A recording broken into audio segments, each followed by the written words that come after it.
اور سلام ہو اس بچی پر، سلام ہو اس بچی کو جو وائرل ہوا، جو ویڈیو 15 سے 20 سیکنڈ 10 سے 15 سیکنڈ کا وہ ویڈیو تھا۔ خدا کی عزت کی قسم، اس طرح اس بچی نے اس وقت جو سچویشن تھی اور جو کنڈیشن تھی، اگر شاید میں اور آپ بھی ہوتے تو ہمارے قدم لڑکھڑا جاتے۔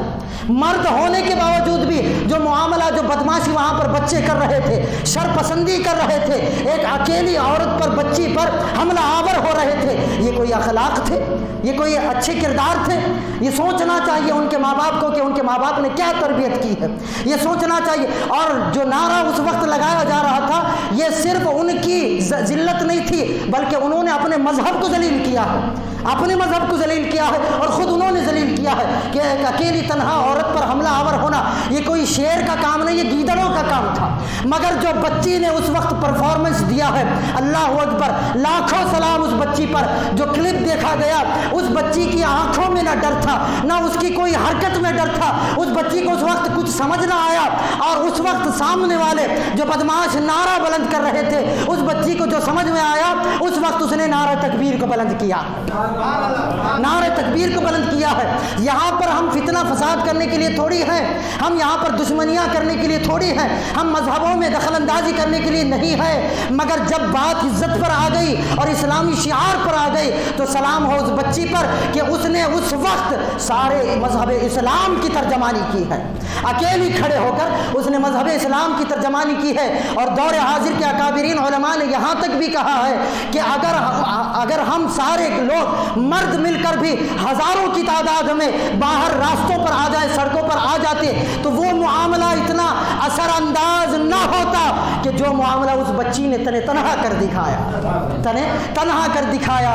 اللہ اکبر، اللہ رب العزت اس بچی کو سلامت رکھے، اللہ اکبر، ان کے ماں باپ کو سلامت رکھے، اور ویسی ہمت، ویسا جوش اور خروش ہر گھر میں رہنے والی بچیوں کا اللہ رب العزت عطا فرمائے۔ شاعر کہتا ہے کہ اہل شر خائف ہیں تیری جرت تقریر سے، اہل شر خائف ہے تیری جرت تقریر سے، بند گئے ہیں پاؤں ان کے خوف کی زنجیر سے، دختر اسلام ہو تیری شجاعت کو سلام، کھلبلی تو نے مچا دی ہے نعرہ تکبیر سے، کھلبلی تو نے مچا دی ہے نعرہ تکبیر سے، اور کتنا پختہ ہے تیرا ایمان تجھ کو صد سلام، بولیے سبحان اللہ، کتنا پختہ ہے تیرا ایمان تجھ کو صد سلام، کر گئی تو قوم پر احسان تجھ کو صد سلام، کفر کی گردن جھکا دی نعرہ تکبیر سے، شیر دل شاہی صفت مسکان تجھ پر صد سلام، تجھ پر صد سلام۔ عزیزان گرامی قدر،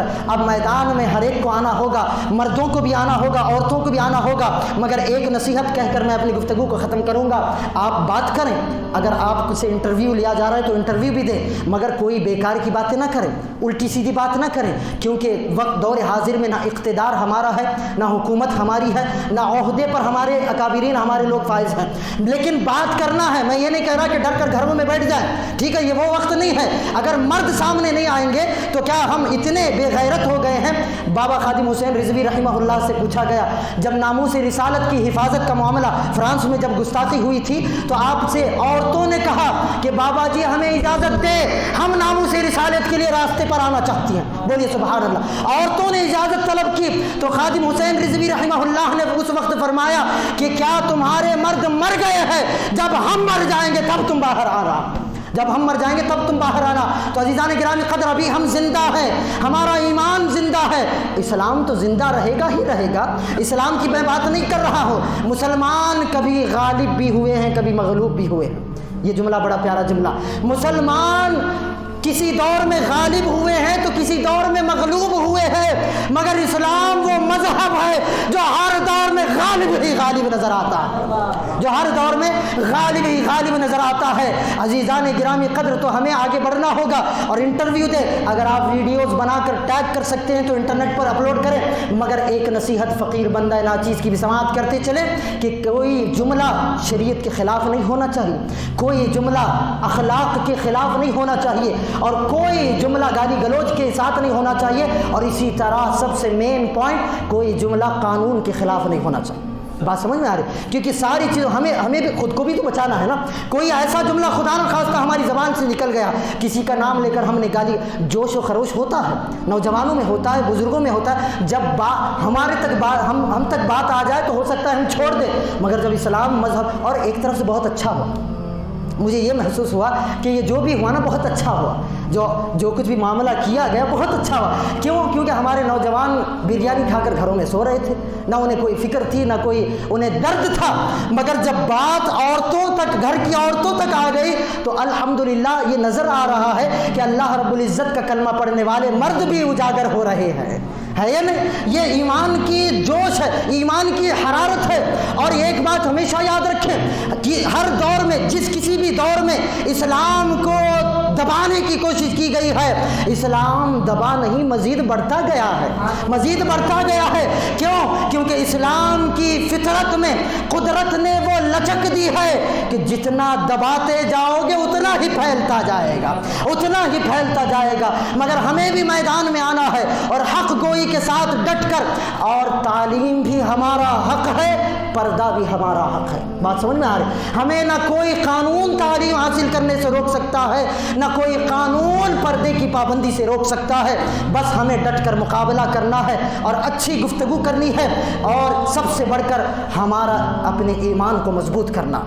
جو ایمان کا مظاہرہ اس بچی نے کیا ہے نا, اسی ویڈیو کو دیکھتے رہیں, آپ کا ایمان مضبوط ہوتا رہے گا. سمجھ آ رہی ہے؟ اور اپنے تعلق کو شریعت کے ساتھ جوڑنا ہے, اپنے آپ کو سیرت مصطفیٰ سنت مصطفیٰ کے ساتھ جوڑنا ہے, نمازوں کی پابندی کرنی ہے, رب کی بارگاہ میں دعا گو ہونا ہے, شریعت کے پابند ہونا ہے, پھر میدان میں اترے. رب ذوالجلال فرماتا ہے ادخلوا فی السلم کافہ, اے مسلمانوں ہم نے ساری کامیابیاں اور بلندیاں تمہارے لیے ہی پیدا کی ہے, مگر شرط یہ ہے کہ اسلام میں مکمل طور پر داخل تو ہو جاؤ, اسلام میں مکمل طور پر داخل تو ہو جاؤ. پھر دیکھو عالم کفر تمہارے چہروں کو دیکھ کر کس طرح سے کانپ اٹھے گا.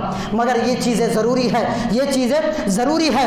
لشکر بھی تمہارا ہے, سردار بھی تمہارا ہے, تم جھوٹ کو سچ لکھ دو, اخبار بھی تمہارا ہے. اب خون مظلوم زیادہ نہیں بہنے والا, ظلم کا دور بہت دن نہیں رہنے والا. ان اندھیروں کا جگر چیر کر نور آئے گا. تم ہو فرعون تو موسیٰ بھی ضرور آئے گا, تم ہو فرعون تو موسیٰ بھی ضرور آئے گا. وآخر دعوانا الحمدللہ رب